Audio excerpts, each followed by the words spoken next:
భార్య ఇంట్లో చెప్ప పెట్టకుండా వెళ్లిపోయిందని భర్త పోలీస్ స్టేషన్లో ఫిర్యాదు చేసిన సంఘటన ఇందుకూరుపేట మండలంలో చోటు చేసుకుంది.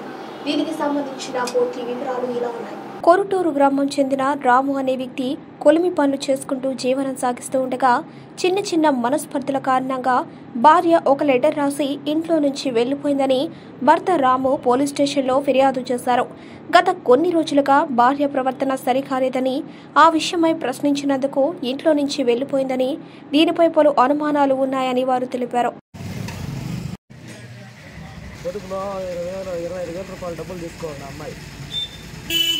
అమ్మాయి తీసుకొని వెళ్ళిపోయింది. ఈ విధంగా లెటర్ రాసి వేరే వాళ్ళతో వెళ్ళిపోతున్నాను ఈ విధంగా లెటర్ రాసి వెళ్ళిపోయింది. ఇంతవరకు ఆచూకీ లేదు. దాన్ని అప్పగించాలని పోలీసు వారికి కూడా కంప్లైంట్ ఇచ్చారు.